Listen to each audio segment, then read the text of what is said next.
இன்றைக்கி நாம் இந்த ஒரு வீடியோவில் மகரம் ராசி அல்லது மகர லக்கணத்தில் பிறந்தவர்களுக்கு தாம்பத்திய வாழ்க்கை அப்படிங்கிறது இப்படித்தான் அப்படிங்கிற தலைப்பில் பார்க்க போகிறோம். காலபுருஷ தத்துவத்தில் 10வது பாவகம் மகரம் ராசி. ஸோ இந்த வீட்டோட அதிபதி சனி பகவான். கர்ம பதிவுகள் அதிகம் கொண்டவர்கள் அப்படிங்கிறவங்க தான் இந்த மகரம் ராசி அல்லது மகர லக்கணத்தில் பிறந்தவர்கள். அதாவது கடந்த ஜென்ம கர்மாவோட நிறைய தொடர்புகள் அப்படிங்கிறது இவர்களுக்கு இருக்கும். இந்த ஜென்மத்தில் கடந்த ஜென்ம கர்மாவை கழித்து பிறந்தவர்கள் அப்படின்னு சொல்லிட்டு எடுத்துக்கலாம். அந்த ஒரு வகையில் இவங்களுடைய வாழ்க்கையோட முதல் பகுதி போராட்டங்கள் அதிகமாக இருக்கும்.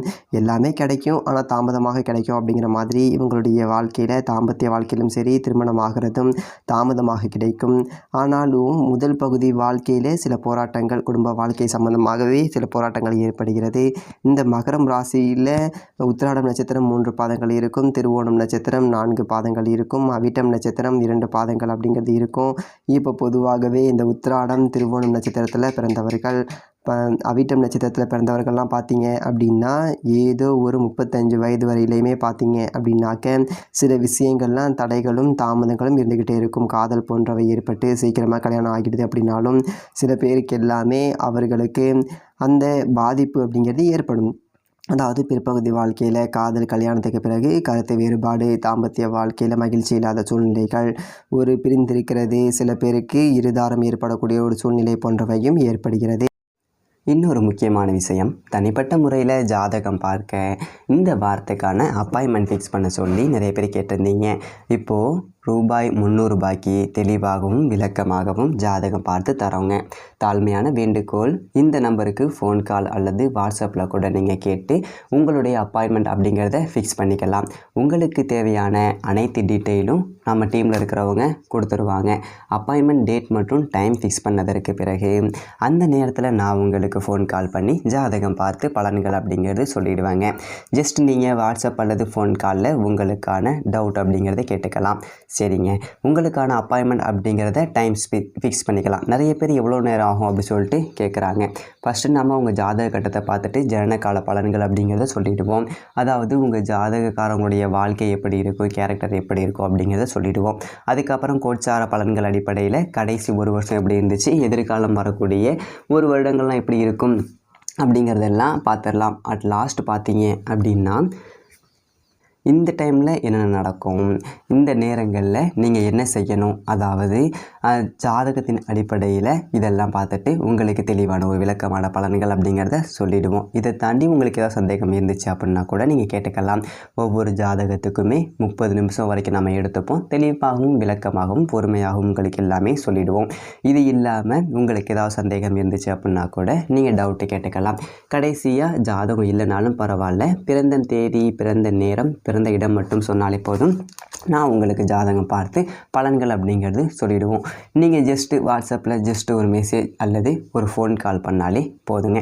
சரி, வாங்க நாம் வீடியோக்குள்ளே போகலாம். இந்த மகரத்துக்கு வந்து பார்த்தீங்க அப்படின்னா குறிப்பாக உத்திராடம் நட்சத்திரத்தில் பிறந்தவர்களுக்கு ஒரு 19 வயசில் இருந்தே அந்த ராகு திசை அப்படிங்கிறது ஸ்டார்ட் ஆகிடும். இந்த ராகு திசை வந்து மேக்ஸிமம் பார்த்தீங்க அப்படின்னா ஒரு 38-39 வயது வரைக்கும் இருக்கும். அதுவரையுமே இவங்களுடைய வாழ்க்கையில் ஒரு நிலைத்தன்மை இல்லாமல் அலைச்சலும் பயணமுமாகவே இருக்கும். இந்த நேரத்தில் கல்யாணம் பண்ணுறோம் இல்லை வேலை பண்ணுறோம் அப்படிங்கிற ஒரு நிர்பந்தமும் இவங்களை நோக்கி தள்ளும். அந்த ஒரு வகையில் சில நேரங்களில் சரியாக வரன் அமையாமல் காலம் தாழ்த்திக்கிட்டே இருப்போங்க சில பேரெல்லாம். சில பேருக்கு வரன் அமைந்து திருமணமானாலும் களத்திர தோஷமோ தார தோஷமோ இவர்களுடைய ஜாதகத்தில் இருக்குது அப்படின்னா அதற்கு தகுந்த மாதிரி பெண் அமையும். அந்த பெண்ணுக்கும் அல்லது அந்த ஆணுக்குமே அந்த தோஷங்கள் அப்படிங்கிறது இருக்கும். ஆனால் அதை செக் பண்ணுற அளவுக்கு அவங்களுக்கு நேரம் இருக்காது, அல்லது சரியாக செக் பண்ணி சரியான பதில் கிடைக்காம இருக்கும். அந்த ஒரு வகையில் திருமணம் அவசரப்பட்டு பண்ணும்போது அந்த வாழ்க்கை ஆஃப்டர் த மேரேஜுக்கு பின்னாடி ஒரு நிம்மதியை கொடுக்கறது கிடையாது. தாம்பத்திய வாழ்க்கையில் ஒரு மகிழ்ச்சி இல்லாமல் இருக்கக்கூடிய ஒரு சூழ்நிலையும் உத்திராட நட்சத்திரத்தில் பிறந்தவர்களுக்கு இருக்குது.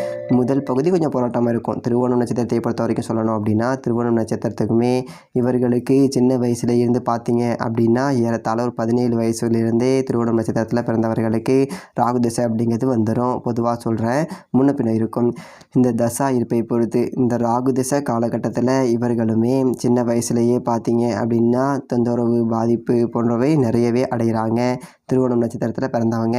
தடைகள் அப்படிங்கிறது தடைகள் ஏற்பட்டு படிக்கக்கூடிய ஒரு சூழ்நிலைகள் அப்படிங்கிறது இருக்கும். இந்த ராகு திசை சின்ன திசையிலே வந்துட்டதுனால உயர்கல்வி படிக்கக்கூடிய காலகட்டத்தில் ஒரு தடை ஏற்பட்டு உயர்கல்வியை தொடருவாங்க. அதே போல் இவர்களுக்கு காதல் போன்றவைகள் எல்லாமே நிறைய அஃபையர் வரும். எதிர்ப்பாளினருடைய ஒரு அப்ரோச்சஸ் இருக்கும். ஆனாலும் அந்த காதல் வாழ்க்கையில் சக்ஸஸ் ஆகுறதுனாலையும் இவங்களுடைய வாழ்க்கை திருமண வாழ்க்கையில் நிறைய பேர் கஷ்டப்படுறாங்க அல்லது பிரச்சனையோடு வாழக்கூடிய ஒரு சூழ்நிலை இருக்கும். மேலும் சில பேருக்கெல்லாம் அரேஞ்சு மேரேஜ் அப்படிங்கிறது ஆகும். கொஞ்சம் லேட்டாக கூட மேரேஜ் ஆகும் திருவோணம் நட்சத்திரத்தில் பிறந்தவர்களுக்கு. அப்படிப்பட்டவர்களுக்குமே ஏறத்தாழ ஒரு 35 வயது வரைக்கும் தான் அந்த திருமண வாழ்க்கையை மகிழ்ச்சி சந்திக்கிறாங்க. முதல் பகுதியில் கல்யாணம் ஆகிட்டால் கூட அரேஞ்ச் மேரேஜ் ஆகிட்டால் கூட ஒரு பொருத்தம் பார்த்து கல்யாணமே பண்ணால் கூட ஒரு சண்டை சச்சரவு ஒரு சரியான ஒரு தாம்பத்திய வாழ்க்கையில் மகிழ்ச்சி இல்லாத ஒரு சூழ்நிலை அப்படிங்கிறது இருக்கும். அல்லது ஒருத்தர் பிரிஞ்சிருக்கிறது தனித்திருக்கிறது ஏதோ ஒரு காரணத்தினால அதாவது வாழ்க்கை துணையோட சண்டை போட்டு பிரிஞ்சிருக்கலாம். அல்லது வேலை விஷயமாக கூட பிரிந்திருக்கக்கூடிய சூழ்நிலைகள் வரைக்கும் ஏற்படுது. ஸோ முதல் பகுதியில் அண்டர்ஸ்டாண்டிங் இல்லாததுனாலையும் திருமண வாழ்க்கையில் ஒரு மகிழ்ச்சியை அனுபவிக்கிறது இல்லை. ஆனால் ஒரு 35 வயசுக்கு மேலே பார்த்தீங்க அப்படின்னாக்க சில பேருக்கு எல்லாமே இந்த திருவோணம் மற்றும் அவிட்டம் நட்சத்திரத்தில் பிறந்தவர்களுக்கு ஏறத்தாழ பார்த்தீங்க அப்படின்னாக்க முதல் பகுதியிலேயே ஒரு 35 வயதில் இருந்து பார்த்தீங்க அப்படின்னா ஒர்க் பண்ணுற இடத்துல பார்த்தீங்க அப்படின்னா வேற ஒரு தொடர்போ அல்லது எதிர்ப்பாளினருடைய ஒரு அப்ரோச்சஸோ நிறையவே இருக்கும். ஸோ அதில் இவங்க ஈடுபடும் போது அதில் இறங்கக்கூடிய ஒரு சூழ்நிலைகள்லாம் சில பேருக்கு ஏற்படும். இந்த இருதார் தோஷம் காலத்திர தோஷம் இருக்கிறவங்களுக்கு அந்த மாதிரியான சூழ்நிலைகள் ஏற்படும். அப்படிப்பட்டவர்களுக்கு வேற ஒரு எக்ஸ்ட்ரா மேரேஜ் அஃபேர் எல்லாமே ஒர்க் பண்ணுற இடத்துல நிறையவே இவங்களுக்கு ஏற்படும். ஏன்னா இவர்கள் ஒர்க் பண்ணியே அதாவது வேலை செய்தே தன்னுடைய கர்மாவை கழிக்கக்கூடியவர்கள். அந்த வகையில் கடினமான உழைப்பாளிகள். எந்த ஒரு இடத்துலையுமே தலைமை பதவிக்கு போகக்கூடியவர்கள். ஒரு சாதாரண வேலையில் இருந்தால் கூட ஒரு உயர் பதவிக்கு போகக்கூடியவர்கள் கடுமையாக உழைச்சி உயர் பதவி அடைவாங்க. உயர் பதவி அடையும் போது பார்த்தீங்க அப்படின்னா இவங்களுடைய நட்பு அல்லது ஒரு அஃபேயர்ஸ் அந்த மாதிரி பழக்க வழக்கம் போன்றவற்றாலேயே அந்த இடத்துல ஒரு நீட்சி ஒரு கெட்ட பேர் ஒரு பழிச்சொல்லுக்கு ஆளாகக்கூடிய ஒரு சூழ்நிலை ஆணாக இருந்தாலும் சரி பெண்ணாக இருந்தாலும் சரி ஏற்படுது. அப்படிப்பட்டவர்கள் குறிப்பாக அதில் திருவோணமும் சரி அவிட்டம் நட்சத்திரத்தில் பிறந்தவர்களுக்கு இது அதிகம். அப்படிப்பட்டவர்கள் அந்த இடத்த விட்டு ரிலீஃப் ஆகி வெளியில் அந்த வேலையை விட்டு இழந்து மீண்டும் ஒரு முறை போராடி கஷ்டப்பட்டு வேறொரு இடத்துல வேறொரு நிறுவனத்தில் போயிட்டு தன்னுடைய திறமையால் முன்னேறுவாங்க.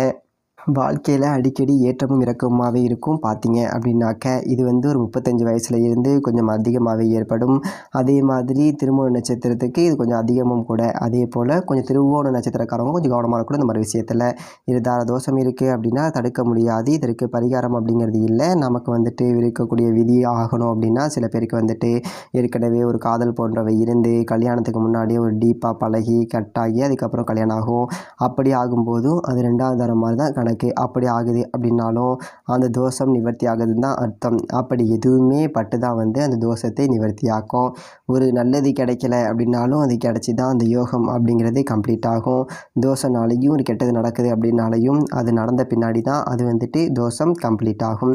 அந்த ஒரு வகையில் பார்த்தீங்க அப்படின்னா இருதார தோஷம் இருக்கிறவங்களுக்கு எப்படியோ இந்த மாதிரியான கல்யாணத்துக்கு முன்னாடியே காதல் போன்றவை ஏற்படுறது கல்யாணம் அதன் பிறகு கல்யாணம் ஆகிறது அதனுக்கு பிரிந்து கல்யாணம் ஆகிறது இல்லை கல்யாண வாழ்க்கையிலேயும் இருந்துக்கிட்டே வேறொரு தொடர்பு ஏற்படுறது இந்த மாதிரியெல்லாம் வரத்துக்கு காரணம் என்னென்னு கேட்டிங்க அப்படின்னா அவங்களுடைய சுய ஜாதகத்தில் இருக்கக்கூடிய தோஷங்கள் இதெல்லாம் தான் காரணம். அதாவது ஜாதகப்படி எந்த தோஷமும் இல்லாதவர்களுக்கு 35 வயசுக்கு மேலே வாழ்க்கை துணைவரோட ஒரு அந்யோன்யம் ஏற்பட்டு வாழ்க்கை துணைவரோட ஒரு ஒத்துமையாக வாழக்கூடிய ஒரு சூழ்நிலை நல்லதொரு தாம்பத்தியம் மகிழ்ச்சியாக இருக்கக்கூடிய ஒரு சூழ்நிலையெல்லாம் ஏற்பட்டுருது. ஆனால் முதல் பகுதியில் ஒரு 35 வயசு வரைக்கும் ஒரு போராட்டமாகவே இருக்கும். பொருளாதார முன்னேற்றம் கூட பார்த்தீங்க அப்படின்னா 35 வயசுக்கு மேலே திருவோணம் நட்சத்திரத்தில் பிறந்தவர்களுக்கு ஏற்படுகின்றது. இந்த அவிட்டம் நட்சத்திரத்தை பற்றி சொல்லணும் அப்படின்னாக்க இவர்களுக்கு சில பேருக்கு சீக்கிரமாக கூட கல்யாணம் ஆகிடுது. ஆனால் எந்த அளவுக்கு சீக்கிரமாக கல்யாணம் ஆகுதோ அந்த அளவுக்கு சீக்கிரமாகவே அந்த திருமண வாழ்க்கை அப்படிங்கிறது முடிந்து போகி அப்புறம் தனித்தே இருப்பது உடல் நலத்தில் அடிக்கடி தொல்லைகள் ஆரம்ப வாழ்க்கையில் அடைகிறது போன்றவை எல்லாமே இருக்கும். இவங்களுக்கு ராகு தசை அப்படிங்கிறது சின்ன வயசுலேயே ஆரம்பிச்சிடும். 7 வயசில் இருந்தே அப் டு 18 வருஷம் 25 வயசு வரைக்கும் ராகு தசை. இந்த ராகு தசைக்குள்ளேயே ஒரு கல்யாணம் ஆகுது அப்படின்னாக்க அவங்களுக்கு அந்த திருமண வாழ்க்கை ராகு தசை முடிகிற வரைக்குமே போராட்டமாக இருக்கும். ஸோ அதுக்கான பிடிந்து தனித்திருப்பாங்க. சில பேர் ஏதோ ஒரு வகையில் பிரிந்து இழந்து தனித்திருக்கக்கூடிய ஒரு சூழ்நிலையும் சில பேருக்கு ஏற்படும். அந்த வகையில் பார்க்கும்போது உங்களுக்கு குருதசை வரும்போது 2ஆம் தரம் ஏற்படுது. 25 வயசுக்கு மேலே 2ஆம் தரம் ஏற்படுது. அதே மாதிரி இந்த அவிட்டம் நட்சத்திரத்தில் பிறந்தவங்களுக்கு 25 வயசுக்கு மேலே கல்யாணம் பண்ணுறது ரொம்ப நல்லது. பெண்களாக இருந்தாலும் 27 வயசாக கல்யாணம் பண்ணுறது நல்லது. முதல் பகுதி வாழ்க்கை அவிட்டம் நட்சத்திரத்தில் பிறந்தவர்களுக்கும் தாம்பத்தியத்தில் பெரிதளவுக்கு மகிழ்ச்சி அப்படிங்கிறது இல்லை. ஸோ அதுதான் உண்மை. ஸோ இந்த மகர லக்னம் அல்லது மகரம் ராசிக்கு அயன சயன ஸ்தானம் அப்படிங்கிறது தனுசு, 12ஆம் பாவகம். இவங்களுடைய அதிபதி குரு, 3க்குரியவன் குரு தான். அதாவது மீனத்தோட அதிபதியும் குரு பகவான் தான். 7ஆம் அதிபதி சந்திரன். அதே போல் 11ஆம் அதிபதி இவர்களுக்கு செவ்வாய், அதாவது விருச்சகம் வருது. இந்த கிரகங்கள் இவங்களுடைய ஜாதகத்தில் நல்லதொரு ஸ்தான பலம் பெற்றிருக்கு அப்படின்னாக்க இவர்களுக்கு தாம்பத்திய சுகம் அப்படிங்கிறது ரொம்ப நல்லாயிருக்கும். அதாவது இப்போது மகரம் ராசி இந்த குரு வந்து பார்த்திங்க அப்படின்னா 6ஆம் பாவகத்தில் போய்ட்டு இருக்காருன்னு வச்சுக்கோங்களேன். 12ஆம் பாவகத்தை பார்ப்பார். தாம்பத்திய வாழ்க்கை அப்படிங்கிறது ரொம்ப நல்லாயிருக்கும். ஆனால் இவங்களுடைய உடல்நலத்திலையும் நோய் தொந்தரவுகள் ஏதாவது ஒன்று இருந்துக்கிட்டே இருக்கும். அதே போல் எதிரிகள் தொல்லை அப்படிங்கிறது இருக்கும், அல்லது கடன் அப்படிங்கிறது இருக்கும். இப்போ ஏதாவது ஒன்று கொடுத்து ஒன்றை பெற வைப்பார். அந்த வகையில் 12ஆம் பாவகத்தில் இருக்க வேண்டிய குரு பகவான் 12ஆம் பாவகத்திலே இருந்தாலும் வெளிநாட்டில் போயிட்டு பிழைக்கிறது, அதே போல் நல்லதொரு தாம்பத்திய வாழ்க்கை அப்படிங்கிறது கிடைக்கும், பிரச்சனை கிடையாது. ஆனால் அந்த சுப விரயங்கள் அப்படிங்கிறது நிறையவே ஏற்படும். தாராள குணத்தோட நிறைய உதவிகள் செய்வாங்க. ஆன்மீக நாட்டங்கள் எல்லாமே நிறையவே இருக்கும். 12ஆம் பாவகத்திலேயே குரு இருந்தாங்க. அப்போது சில பேருக்கெல்லாம் பார்த்தீங்க அப்படின்னாக்க இந்த 3க்குரியவன் பலம் இல்லாமல் நீசம் மற்றும் பெற்றிருக்காருன்னு வச்சுக்கோங்களேன். ராசியிலேயே நீசம் ஆவார், மகரத்திலேயே நீசம் பெற்று இருக்கிறாரு. இல்லை 11ஆம் அதிபதியாக வரக்கூடிய செவ்வாய் வந்து நீசமாகி 7ஆம் இடத்துல இருக்குதுன்னு வச்சுக்கோங்களேன். அப்படிப்பட்டவர்களுக்கு தான் வந்து பார்த்திங்க அப்படின்னாக்க இந்த திருமண வாழ்க்கையில் மகிழ்ச்சி இல்லாமல் இருக்கிறது, தாம்பத்திய சுகம் பெரிதாக இல்லாமல் இருக்கிறது, அல்லது அது கிடைச்சாலும் அதை பயன்படுத்த முடியாத ஒரு சூழ்நிலை இருக்கிறது. இது எல்லாமே அதே போல் ராசி அதிபதி நீசமாகக்கூடாது. ராசி அதிபதி மேஷத்தில் நீசமாகும். மேஷம் அப்படிங்கிறது இவர்களுக்கு 4ஆம் பாவகம். 4ஆம் பாவகத்தில் சனி இருக்குன்னு வச்சுக்கோங்களேன். நீசபங்கமே ஆகலை அப்படின்னாக்க அப்படிப்பட்டவர்களுக்கு திருமணம் அப்படிங்கிறது தாமதமாகுது. திருமண வாழ்க்கையில் தாம்பத்திய சுகம் பெரிதாக கிடைக்காம வாழ்ந்துக்கிட்டு இருக்கிறாங்க. ஸோ அப்படிப்பட்டவங்க பார்த்திங்க அப்படின்னா விதிவிலக்கு இல்லாமல் சனி நீசமானாலுமே அவர்களுக்கும் திருமண வாழ்க்கையில் மகிழ்ச்சி இல்லை. எதிர்ப்பாளினரால் துன்பங்கள் அப்படிங்கிறதான தவிர மகிழ்ச்சி இல்லை அப்படிங்கிற மாதிரி தான் இருக்கும். மேலும் சுக்கிரனுடைய நிலைமையும் பார்க்கணும். சுக்கிரன் வந்துட்டு கேதுவோட இணைஞ்சிருக்கு, அல்லது சுக்கிரன் வந்துட்டு ஒரு பாவத்துவமாக இருக்குது அப்படின்னாக்க அதே போல் பெண்களை கொண்டு வந்து இவங்களுக்கு பாதிப்பை கொடுக்குமே தவிர பெரிதாக நன்மையை கொடுக்கறதில்ல, மகிழ்ச்சியை கொடுக்கறதில்ல. இப்போ உறவுகள்லாம் ஏற்படும் சில பேருக்கு அந்த பெண்களாலேயே அந்த ஆண்களாலேயோ ஒரு அவமானம், பழி சொல்லுக்கு ஆளாகிறது, அல்லது பணம் செலவாகிறது, இந்த மாதிரி நஷ்டங்கள் அப்படிங்கிறது உள்ளாகக்கூடிய ஒரு சூழ்நிலைகள்லாம் இவர்களுக்கு ஏற்படுது. அப்போ அந்த மகரம் ராசிக்கு ஜென்ரலாக பார்த்தீங்க அப்படின்னாக்க இந்த குரு சந்திரனும் வலுவாக இருக்குது. சந்திரனும் நீசம் பெற்றிருந்து அதே போல் ஒரு பரிவர்த்தனை பெற்றிருந்தாலும் அவர்களுக்கு இருதாரம் அப்படிங்கிறது ஏற்படுது. அதாவது சந்திரன் நீசம் பெற்று விருச்சகத்திலையும், அதே போல் விருச்சகத்தோட அதிபதி செவ்வாய் 7ஆம் இடத்துல இருக்கிறதுனாலையும் அவர்களுக்கு இந்த பரிவர்த்தனையின் மூலமாக இருதாரம் அப்படிங்கிறது ஏற்படும். தசாபுக்தி காலகட்டத்தில் இருதாரத்தை ஏற்படும். அதாவது காலத்திர தோஷம் மாதிரி தான், ஓகேங்களா, அந்த மாதிரி ஏற்படும். சந்திரன் வந்துட்டு பலத்தோடு இருக்கிறாரு அப்படின்னாக்க நல்லதொரு வாழ்க்கை துணைவர் அமைவாங்க. சுக்கிரன் நல்லா இருக்காரு அப்படின்னாக்க நல்லதொரு அழகான எதிர்பார்த்த செல்வங்கள் உள்ள நல்லதொரு படித்த வாழ்க்கை துணைவர் அமைவாங்க.